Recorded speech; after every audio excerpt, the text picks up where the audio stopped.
Please like, subscribe and share my channel. Hello friends, welcome back to my channel.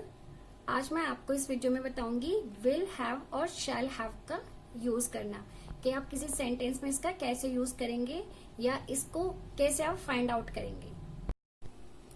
Will have, shall have, इससे related जब भी आप कोई sentence बनाते हैं तो वो फ्यूचर के लिए होता है ना। जब फ्यूचर में कोई बात कर रहे हैं या फ्यूचर के बारे में जब भी आप बता रहे हैं तो आप वहां पे विल शैल का यूज करते हैं।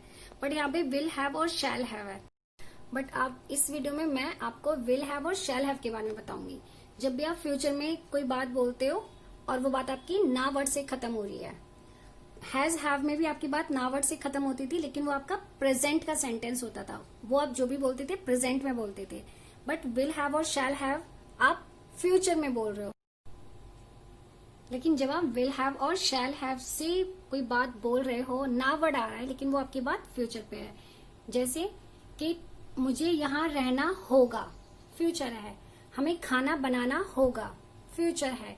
हैज हैव में क्या होता था, मुझे पढ़ना है या मुझे जाना है।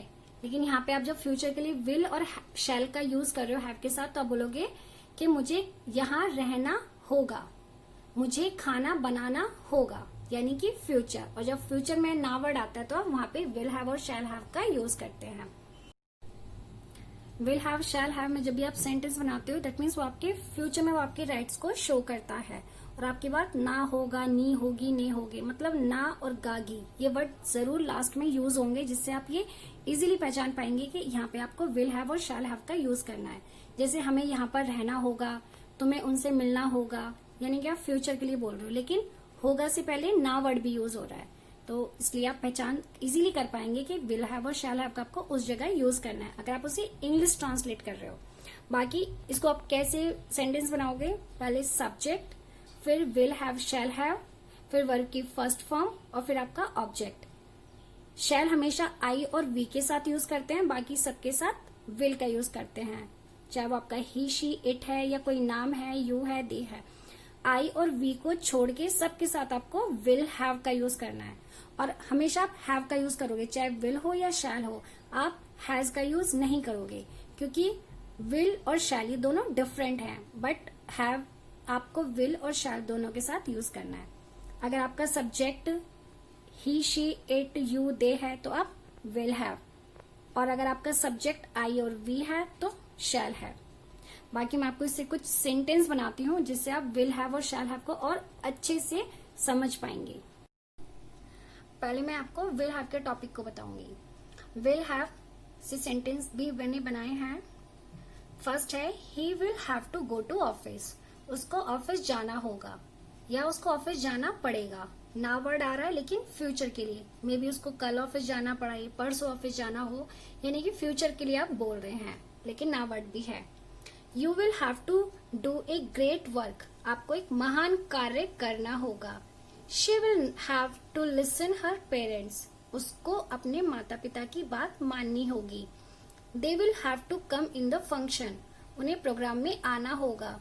The government will have to help poors, सरकार को गरीबों की मदद करनी होगी। तो ये सब जो भी बात बोली जा रही है वो सब फ्यूचर के लिए बोल रहे हैं कि आपको ऐसे करना होगा, जाना पड़ेगा, बात माननी पड़ेगी या उनकी हेल्प करनी पड़ेगी। सब फ्यूचर के लिए बोल रहे हैं।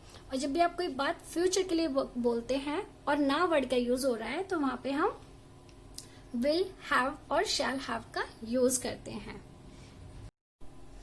विल हैव के बाद बारी आती है शैल हैव की। शैल हमेशा आई और वी के साथ यूज करते हैं।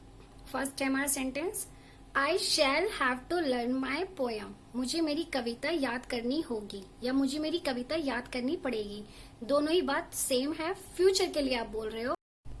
लेकिन अगर आपको विल हैव और शैल हैव से नेगेटिव में कोई बात बतानी है, नेगेटिव सेंटेंस बनाना है, तो आप नॉट कैसे लगाएंगे। मेरे पास पैसे नहीं होंगे या मेरे पास पैसे नहीं रहेंगे, ये फ्यूचर के लिए है। आई शैल नॉट हैव मनी, तो आपका जो नॉट आएगा शैल और हैव के बीच में आएगा। I shall not have money, मेरे पास पैसे नहीं रहेंगे। We shall have to go to the market, हमें बाजार जाना होगा या हमें बाजार जाना पड़ेगा। सेम दोनों का जो आप बोल रहे हो पैटर्न सेम है।